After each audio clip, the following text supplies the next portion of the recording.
Hello नमस्कार दोस्तों, उम्मीद है आप सभी लोग अच्छे होंगे। हमारे YouTube channel pick the fight civil service academy में आप सभी लोगों का स्वागत है। आज हम लोग पढ़ेंगे प्रस्तावना। प्रस्तावना बहुत ही इम्पॉर्टेंट है, आपके पीटी के व्यू से भी और मेंस के व्यू से भी बहुत इम्पॉर्टेंट है।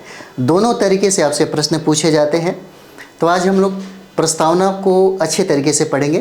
प्रस्तावना में जैसे बहुत सारे प्रश्न पूछे जाते हैं, जैसे प्रस्तावना को पेश किसने किया, कब पेश किया गया, प्रस्तावना कहाँ से लिया गया, प्रस्तावना की भाषा कहाँ से ली गई, प्रस्तावना में जो मूलभूत जो बातें हैं वो क्या क्या है, फिर प्रस्तावना का स्टेटमेंट, प्रस्तावना को बहुत सारे विद्वानों ने अलग अलग नाम से संबोधित किया, वो बहुत इम्पोर्टेंट हो जाता है। और फिर हम लोग संशोधन की बात करेंगे, जहाँ से सवाल डायरेक्ट आपसे पूछा जाता है। देखिए, प्रस्तावना को हम लोग उद्देशिका भी कहते हैं, कह सकते हैं, आप इसको भूमिका भी कह सकते हैं और पृष्ठभूमि भी कह सकते हैं। अलग अलग नामों से आप संबोधित कर सकते हैं। बहुत ऐसे विद्वानों ने प्रस्तावना को संविधान का आत्मा भी कहा, संविधान की कुंजी भी कहा। तो प्रस्तावना का मतलब पहले इसको समझेंगे। देखिए, दुनिया का किसी भी संविधान का वह पहला कथन जिसमें संविधान के मूलभूत या बुनियादी मूल्यों और अवधारणाओं को स्पष्ट रूप से व्यक्त करता है, उसे ही हम लोग प्रस्तावना कहते हैं या उद्देशिका कहते हैं। तो सबसे पहले हम लोग देखेंगे प्रस्तावना। तो आप देख सकते हैं यहाँ पे यह प्रस्तावना है, एक बार आपको याद होना चाहिए, है ना। यह प्रस्तावना है, याद होना चाहिए। जैसे में यहाँ पे देखिए, भारत का संविधान है ना, उद्देशिका क्या कहता है, और यहीं से बहुत सारे सवाल हैं जो बनेंगे। एक बार हम इसका अध्ययन करते हैं, फिर उसके बाद हम लोग अपने इसी में टॉपिक पे चलेंगे। देखिए, कहता है कि हम भारत के लोग भारत को एक संपूर्ण प्रभुत्व संपन्न समाजवादी पंथ निरपेक्ष लोकतंत्रात्मक गणराज्य बनाने के लिए तथा उसके समस्त नागरिकों को सामाजिक, आर्थिक और राजनीतिक न्याय, विचार, अभिव्यक्ति, विश्वास, धर्म और उपासना की स्वतंत्रता, प्रतिष्ठा और अवसर की समता प्राप्त कराने के लिए तथा उन सब में व्यक्ति की गरिमा और राष्ट्र की एकता और अखंडता सुनिश्चित करने वाली बंधुता बढ़ाने के लिए दृढ़ संकल्प होकर अपनी इस संविधान सभा में आज तारीख 26 नवंबर 1949 को मिति मार्ग से शुक्ल सप्तमी संवत 2006 विक्रमी को एतद् द्वारा इस संविधान को अंगीकृत, अधिनियमित और आत्मर्पित करते हैं। ये प्रस्तावना याद होना चाहिए। अगर प्रस्तावना 1, 2 बार, 3 बार अगर आप इसको लिख करके रट भी लेते हैं तो मुझे लगता है कि अगर सवाल यहाँ से पूछे जाएंगे तो निश्चित तौर पे आप उसे बना देंगे। तो चलिए हम लोग शुरुआत करते हैं प्रस्तावना के बारे में, है ना। तो देखिए, प्रस्तावना के बारे में सबसे पहले कुछ चीज़ें हम लोग समझेंगे, ठीक है। यहाँ पे हम लोग देखेंगे प्रस्तावना, है ना। प्रस्तावना को हम लोग उद्देशिका भी कहते हैं, परिचय पत्र भी कहते हैं, है ना, एक पृष्ठभूमि भी कहते हैं। तो सबसे पहले जो सवाल हमारा बनता है, पूछा जाता है कि यह जो मतलब प्रस्तावना की जो संकल्पना है ना, प्रस्तावना की जो संकल्पना है, प्रस्तावना की संकल्पना कहाँ से लिया गया, है ना। याद रखिएगा, संकल्पना कहाँ से लिया गया, ये सवाल आपसे पूछे जाते हैं। प्रस्तावना की संकल्पना कहाँ से लिया गया, तो प्रस्तावना की संकल्पना जो है यूएसए से लिया जाता है, अमेरिका से, है ना, अमेरिका से लिया जाता है। लेकिन इसमें एक और भी सवाल है जो पूछा जाता है कि प्रस्तावना की भाषा कहाँ से लिया गया। प्रस्तावना की जब भाषा की बात किया जाएगा, है ना, प्रस्तावना की अगर भाषा की बात करें हम लोग, प्रस्तावना की भाषा, है ना, प्रस्तावना की भाषा कहाँ से लिया गया, तो याद रखिएगा, प्रस्तावना की भाषा आपको ऑस्ट्रेलिया से लिया गया है। प्रस्तावना की संकल्पना की बात करें तो ये अमेरिका हो जाएगा, यूएसए हो जाता है। और प्रस्तावना की अगर भाषा की बात करें तो ऑस्ट्रेलिया हो जाएगा, है ना, ये आपका ऑस्ट्रेलिया हो जाता है, ठीक है, ऑस्ट्रेलिया हो जाता है। देखिए, प्रस्तावना को जब आप पढ़ते हैं तब आपको पता चलता है, कभी कभी आप देखते हैं जब भूमिका किसी भी प्रश्नों को लिखते हैं तो भूमिका से ही पता चल जाता है कि आपने इसके अंदर क्या लिखा होगा। प्रस्तावना भी बिल्कुल इसी तरह है। प्रस्तावना से हमें बहुत सारी चीज़ों की जानकारी मिलती है। जैसे अगर हम लोग बात करें, जानकारी की बात करें, तो सबसे पहले इस प्रस्तावना से हमें संविधान का उद्देश्य का पता चलता है ना। अगर हम लोग जानकारी की बात करें प्रस्तावना का, तो यहाँ पे देखिएगा, यहाँ पे सबसे पहले अगर हम लोग देखेंगे तो प्रस्तावना से जो जानकारी हमको प्राप्त होता है, सबसे पहले संविधान का उद्देश्य का पता चलता है ना। इसे देखिए, सबसे पहले हमें संविधान का क्या चलता है, संविधान का क्या उद्देश्य रहा है, संविधान का उद्देश्य का पता चल जाता है। दूसरा जो हो जाता है, उस शासन का स्वरूप पता चलता है। हर लोगों का अपना एक रूप है, अपना एक व्यवहार है। इसी तरीके से हमारे संविधान का भी अपना एक स्वरूप है, एक अस्तित्व है।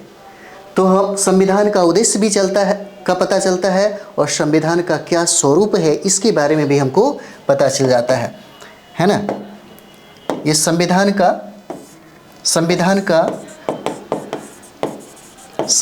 का स्वरूप जो है इसके भी बारे में हमें पता चलता है ना। संविधान के स्वरूप के बारे में भी हमको पता चल जाता है।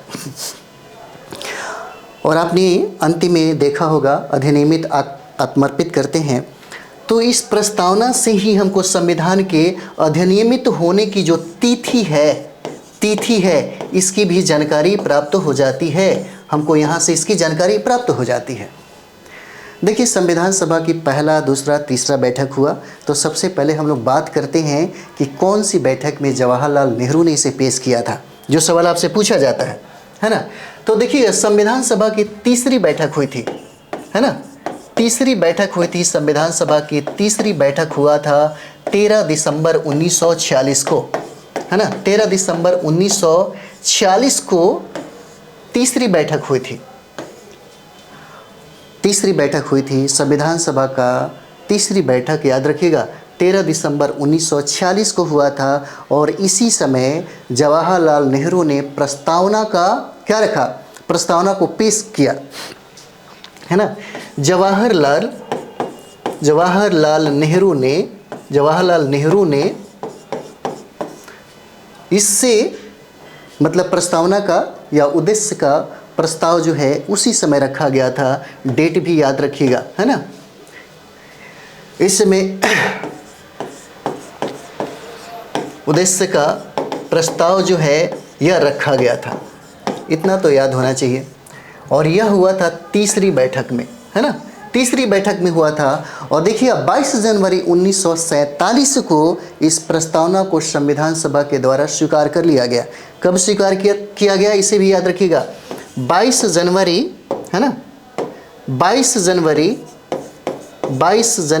1947 को, 22 जनवरी 1947 को यानी कि प्रस्तावना की स्वीकृति प्राप्त हो गई, है ना। 22 जनवरी 1947 को इसकी स्वीकृति क्या हो जाता है, स्वीकृति प्राप्त हो जाती है। ठीक है, ये सवाल आपसे पूछे जाते हैं।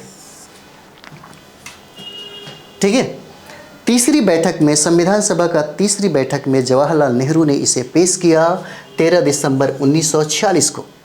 पूछा जाता है किसके द्वारा इस प्रस्ताव को पेश किया गया, तो भारत के पहला जो प्रधानमंत्री हैं जवाहरलाल नेहरू के द्वारा यह पेश किया गया।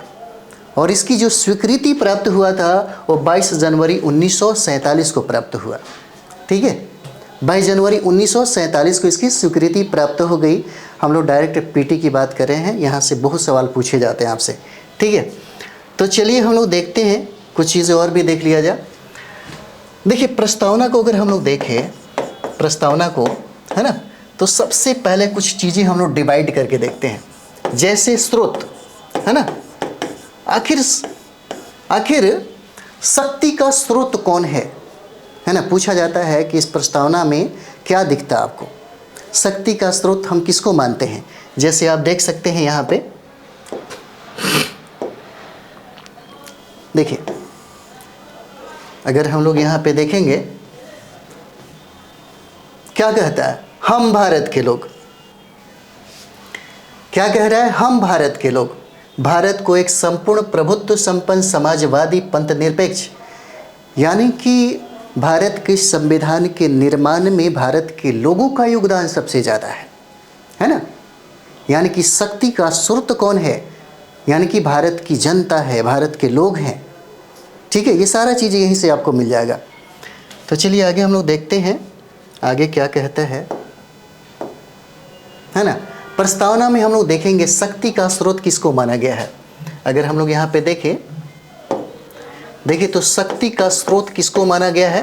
तो यहाँ पे देखिए शक्ति का स्रोत जो है हम भारत के लोगों यानी कि भारत की जो जनता है उसी को माना गया है। वो सबसे ज़्यादा शक्तिशाली है। यानी कि स्रोत की अगर बात करें हम लोग तो स्रोत हो जाएगा हम भारत के लोग, है ना। हम भारत के लोग हो जाता है और इन्हीं के अंदर वो सारी शक्तियाँ विराजमान है। शक्ति का स्रोत हम भारत के लोग हैं। कौन हो जाते हैं? हम भारत के लोग। ये शक्ति का स्रोत जो हो जाता है हम भारत का लोग हो जाएगा। पूछा जाता है सवाल, इसलिए बहुत इंपॉर्टेंट है, याद रखिएगा। उसके बाद हम लोग स्वरूप की बात करें तो स्वरूप से सवाल पूछे जाते हैं। दूसरा पॉइंट अगर हम लोग देखेंगे यहाँ पे तो देखिए ये हो जाता है हम लोग का स्वरूप। आखिर भारतीय संविधान का स्वरूप क्या क्या है ना। भारतीय संविधान का क्या क्या स्वरूप हो सकता है। तो देखिए संपूर्ण प्रभुत्व संपन्न, आप देखे होंगे आगे जब पढ़ेंगे उसके बाद हम भारत के लोग, तब अगला पॉइंट आपको मिलेगा, है ना। तो अगला पॉइंट में स्वरूप की बात करें तो स्वरूप में आपका हो जाएगा संपूर्ण प्रभुत्व संपन्न, संपूर्ण प्रभुत्व संपन्न। देखिए इसका मतलब होता है कि भारत अपने निर्णयों में आंतरिक और बाह्य रूप से किसी पर निर्भर नहीं है। वह अपना निर्णय करने में खुद आज़ाद है, स्वतंत्र है। उस पर किसी भी प्रकार से अंकुश नहीं लगाया जा सकता। हालांकि ब्रिटिश ईस्ट इंडिया कंपनी के जितने भी कंट्री गुलाम थे, उन सारे लोगों ने स्वेच्छा से राष्ट्रमंडल देशों का मतलब सदस्यता ग्रहण कर लिया।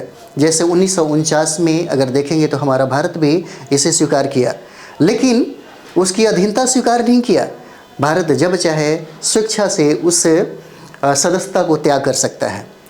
और यही कहा गया है कि हम भारत के लोगों में जो स्वरूप है, जो स्वरूप लिए हुए है हमारा जो संविधान, उस पर आंतरिक और बाह्य किसी भी प्रकार से अंकुश नहीं लगाई जा सकती। भारत इसमें खुद स्वतंत्र है ना। भारत को इतनी स्वतंत्रता प्राप्त है। उसके बाद हम लोग पूरा डिटेल्स नहीं जाएंगे, मेंस अगर देना हो तो वहाँ पे डिटेल्स पढ़ेंगे। दूसरा अगर हम लोग देखें यहाँ पे तो वो हो जाता है हम लोग का समाजवादी, है ना। दूसरा हमारा होता है समाजवादी। देखिए भारत एक समाजवादी कंट्री है और समाजवाद की जो कॉन्सेप्ट हम लोगों ने जो लिया, हालांकि अगर यूरोप की बात करें तो वहाँ पे समाजवाद संघर्ष के बाद मिलता है, लेकिन भारत में जो समाजवाद है वो संविधान में बहुत सारी चीज़ों के बदौलत हमें प्राप्त हो गया। कहा जाता है कि समाजवाद का मतलब होता है कि अंतिम पायदान पे खड़ा हुआ या सबसे हाशिए पे खड़े हुए लोग भी अगर हैं तो उनको भी वो सारी स्वतंत्रताएँ, सारी समानताएँ, सारा अधिकार जो है उनको प्राप्त होनी चाहिए, है ना। यानी कि उनको समान रूप से वो सारे अधिकार समान प्राप्त है। और यही वजह होता है कि हम भारत में लोकतंत्र को तो अपनाएं। और भारत में जो समाजवाद की अगर बात करते हैं तो समाजवाद में बहुत सारी बातें होती है। समाजवाद में सभी लोगों को बराबर का जो अधिकार है वो देने की बात किया जाता है। किसी भी लोगों को किसी भी अधिकार से वंचित और महरूम नहीं रखा जा सकता। और यही वजह होता है कि बहुत सारे ऐसे राष्ट्रीय नेता के साथ साथ अगर देखा जाए तो देश की आज़ादी के बाद भी बहुत ऐसे क्रांतिकारी जो नेता थे, उन लोगों ने सबसे ज़्यादा जोर समाजवाद पे दिया।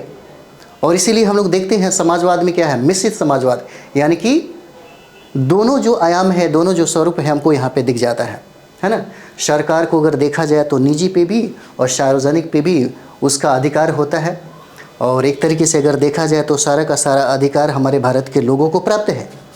तो इस तरीके से समाजवाद को यहाँ पे डिफाइन किया गया, यहाँ पे इसका व्याख्या किया गया, समाजवादी। उसके बाद हम लोग देखते हैं जो अगला पॉइंट हमारा हो जाता है वो हो जाता है पंथ निरपेक्ष की, है ना। पंथ निरपेक्ष की भारत में एक चीज़ देखेंगे आप लोग भारत के संविधान के प्रस्तावना में पंथ निरपेक्षता की चर्चा किया गया। पंथ निरपेक्षता की चर्चा ये होता है कि भारत या राज्य की बात करें तो किसी भी धर्म को नहीं अपनाता है या किसी भी धर्म के अनुसार वो काम नहीं कर सकता, उसका कोई धर्म नहीं होता, है ना।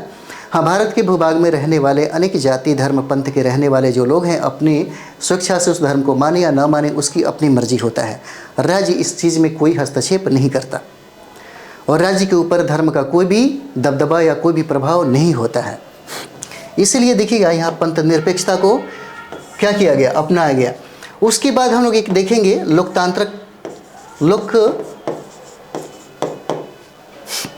तंत्रात्मक गणराज्य, है ना। इसके साथ देखिए गणराज्य को जोड़ा गया, लोकतंत्रात्मक गणराज्य जोड़ा गया। देखिए लोकतंत्र का मतलब आप समझते हैं लोगों का शासन होता है। एक ऐसी शासन प्रणाली जहाँ ज़्यादा से ज़्यादा लोगों का शासन व्यवस्था में और शासन प्रणाली में उनकी भागीदारी सुनिश्चित हो। हम लोग बचपन से ही अब्राहम लिंकन की कहानी पढ़ते आ रहे हैं। अब्राहम लिंकन ने लोकतंत्र की बड़ा खूबसूरत व्याख्या भी दिया। उन्होंने ये कहा कि लोकतंत्र कैसा होना चाहिए, जनता के लिए, जनता के द्वारा जनता का शासन होना चाहिए। तो ये लोकतंत्र जो है, लोकतंत्र का जो मॉडल है यह भारत में अपनाया गया, बहुत ही खूबसूरत है। और हालांकि अगर देखा जाए तो दुनिया में अधिकतर कंट्री लोकतंत्र को ही अपनाती है, अप्रत्यक्ष लोकतंत्र को अपनाती है। तो लोकतंत्र को अगर देखा जाए तो दो भागों में बांट के देख सकते हैं। एक हो जाता है प्रत्यक्ष लोकतंत्र और दूसरा हो जाता है अप्रत्यक्ष लोकतंत्र। प्रत्यक्ष लोकतंत्र की अगर बात करें तो बहुत ही कम, जैसे स्विट्जरलैंड देशों में ही लागू है, क्योंकि जहाँ की आबादी सबसे कम हो वहाँ पे सारे लोगों को शासन में डायरेक्ट रूप से भागीदारी करना आसान हो जाता है। लेकिन जहाँ की आबादी सबसे ज़्यादा हो, जैसे भारत की बात करें तो भारत की आबादी इस दुनिया में नंबर 1 पे चली गई है। 2011 की आंकड़ा देखेंगे तो दूसरे नंबर पे 2021 के अगर आंकड़ा देखेंगे तो दुनिया में नंबर 1 पे है, दूसरा स्थान आपको चाइना को प्राप्त हुआ। इस स्थिति में डायरेक्ट जो डेमोक्रेसी आपको नहीं मिल सकता, इसीलिए अप्रत्यक्ष लोकतंत्र को ही पूरी दुनिया में अपनाया गया, है ना। अप्रत्यक्ष लोकतंत्र को ही अपनाया गया और साथ में इसमें जोड़ा गया गणराज्य। तो गणराज्य में आपको पता होगा कि ब्रिटेन में आप देखते हैं रानी की तरह, और हमारे भारत में देखेंगे तो राष्ट्रपति की बात हो जाता है। तो राष्ट्रपति में गणराज्य का यही मतलब हो जाता है कि जैसे में आप देखते होंगे पहले राजा महाराजा के मरने के बाद उनके बाल बच्चे, उनके बड़े पुत्र ही राजा बनते थे, यानी कि पितृतात्मक या वंशानुगत कहा जा सकता था। लेकिन अब ऐसी व्यवस्था लागू नहीं है। अब क्या होता है कि इसको अप्रत्यक्ष रूप से चुन करके ही आप यहाँ पे सत्ताधीन बनाते हैं, आप वहाँ का सम्राट बनाते हैं या वहाँ का राजा बनाते हैं, या ये कह सकते हैं कि वहाँ का शासक बनाते हैं। तो इस तरीके से राष्ट्रपति का चुनाव आप देखते हैं, किसी भी व्यक्ति को जो भारत का नागरिक हो, जो 35 वर्ष की उम्र प्राप्त किया हो, उसे राष्ट्रपति बनने का अधिकार है ना। और यह एक वंशानुगत नहीं है।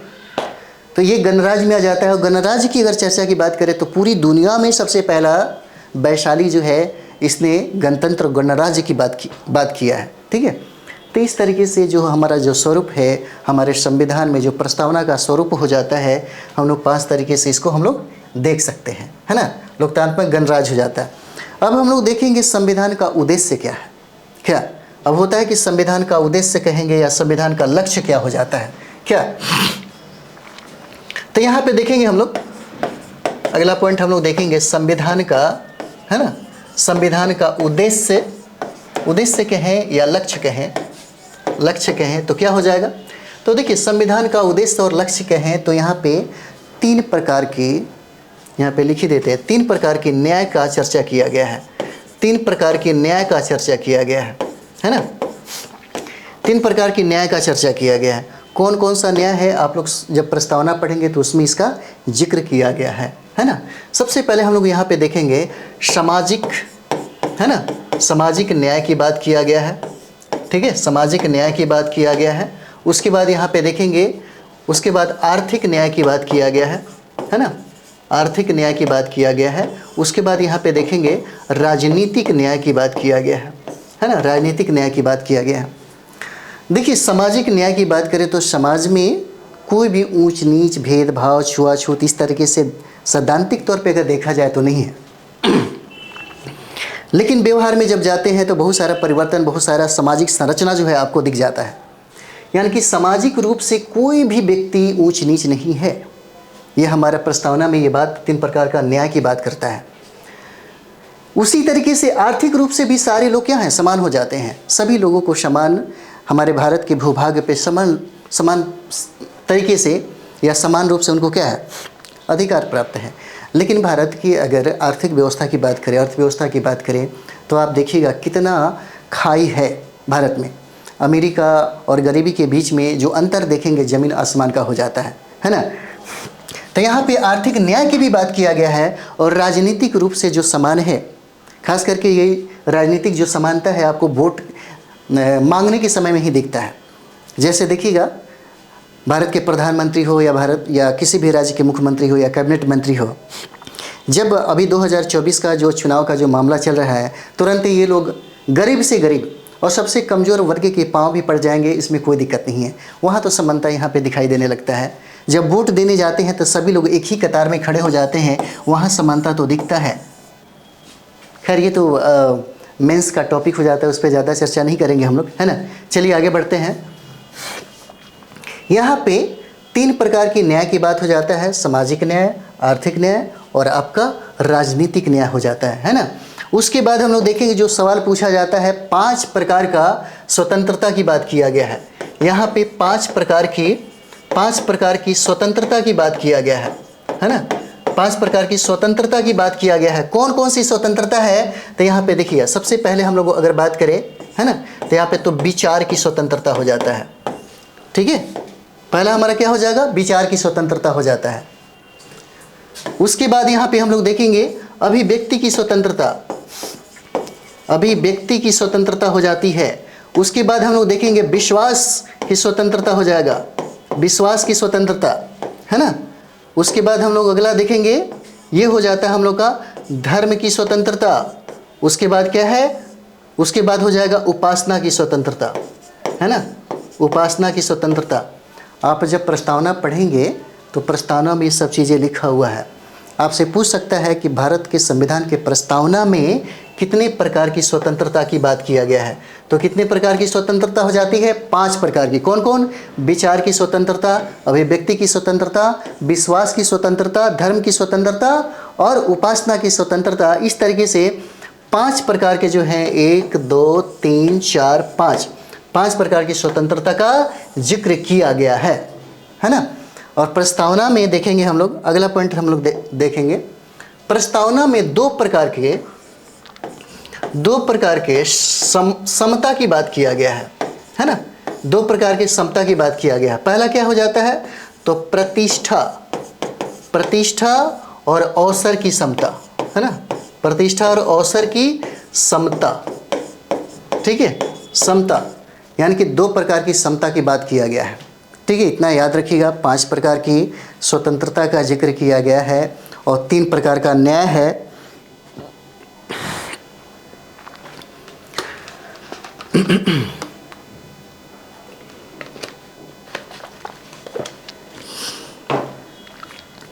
तीन प्रकार का न्याय हो जाता है, 5 प्रकार का स्वतंत्रता हो जाता है और 2 प्रकार का समता हो जाएगा। एक प्रतिष्ठा और अवसर की समता हो जाएगा, है ना। अगला हम लोग देखेंगे व्यक्ति की गरिमा। व्यक्ति की गरिमा का चर्चा किया गया है, गरिमा, है ना। उसके बाद यहाँ पे देखेंगे राष्ट्र की एकता एवं अखंडता का भी जिक्र है इसमें। राष्ट्र की एकता, है ना, राष्ट्र की एकता और अखंडता का भी वर्णन किया गया है और साथ ही साथ यहाँ पे बंधुता का भी चर्चा मिलता है। देखिए एक बात आपको बता दें, ये जो हम लोग देख रहे हैं समानता, जैसे स्वतंत्रता, समानता और बंधुत्व जो है फ्रांसीसी क्रांति से उपजा हुआ, यानी कि जब फ्रांसीसी क्रांति हो रही थी तो उसका मुख्य उद्देश्य ही था स्वतंत्रता, समानता और बंधुत्व। हम लोगों ने उस आदर्श को अपने संविधान के प्रस्तावना में क्या किया, सम्मिलित कर लिया। पूछा जा सकता है कि समानता, स्वतंत्रता और बंधुत्व जो है कहाँ से हम लोगों ने लिया, इस आदर्श शब्दों को हमारे प्रस्तावना में कहाँ से लिया गया, तो ये आपको फ्रांस की क्रांति से हो जाता है ना। ये आपकी फ्रांस की क्रांति से हो जाएगा और फ्रांस की क्रांति से हम लोगों ने क्या क्या लिया, कौन सा आदर्श शब्द था, समानता, है ना, स्वतंत्रता और बंधुता हो जाता है ना, और बंधुता हो जाएगा। इन 3 शब्दों को हम लोगों ने फ्रांस की क्रांति से प्रस्तावना में सम्मिलित किया। ठीक है, चलिए आगे हम लोग देखेंगे। आगे एक बहुत इंपॉर्टेंट है आपके लिए, क्योंकि बहुत सारे ऐसे विद्वान हैं जिन लोगों ने प्रस्तावना को अन्य नामों से भी संबोधित किया। जैसे में देखिएगा, परिचय पत्र जो है, परिचय पत्र है ना, अगर हम लोग बात करें प्रस्तावना की, तो प्रस्तावना को अन्य नामों से किन किन लोगों ने संबोधित किया। तो देखिएगा, प्रस्तावना को परिचय पत्र कहा पालकी वाला ने। याद रखिएगा, बहुत सारे सवाल पूछे जाते हैं यहाँ से। परिचय पत्र पालकी वाला ने कहा, है ना। प्रस्तावना को परिचय पत्र किसने कहा, पूछा जा सकता है आपसे पूछा जा सकता है कि प्रस्तावना को परिचय पत्र के नाम से संबोधित किसने किया, तो पालकी वाला हो जाएगा, है ना। दूसरा हम लोग देखेंगे, सम्मानित भाग या आत्मा जो है ना, ये देखिएगा, सम्मानित भाग या आत्मा किसने कहा, तो ठाकुर भार्गव ने, है ना। ठाकुर भार्गव ने प्रस्तावना को सम्मानित भाग और प्रस्तावना को आत्मा ठाकुर भार्गव ने कहा। देखिए, संविधान की जो आत्मा डॉक्टर अंबेडकर ने जो कहा वो आर्टिकल 32 है ना, इतना याद रखिएगा। तो यहाँ पे देखिएगा, इस प्रस्तावना को सम्मानित भाग और आत्मा ठाकुर भार्गव ने कहा। ठीक है, अगला हम लोग पॉइंट देखेंगे इसमें, पवित्र दस्तावेज। ये भी पूछा जा सकता है आपसे कि प्रस्तावना को पवित्र दस्तावेज के नाम से संबोधित किसने किया। पवित्र दस्तावेज के नाम से संबोधित किसने किया, तो डॉक्टर भीमराव अंबेडकर हो जाते हैं, है ना। इसमें हो जाएंगे भीमराव के द्वारा संबोधित किया गया, है ना। एक और भी हो जाता है, बहुत इंपॉर्टेंट है आपके लिए, पेन चेंज कर लिया जाए। अमेरिका के समान परिचय पत्र। प्रस्तावना को अमेरिका के समान परिचय पत्र किसने कहा, यह भी सवाल पूछा जा सकता है ना। अमेरिका के समान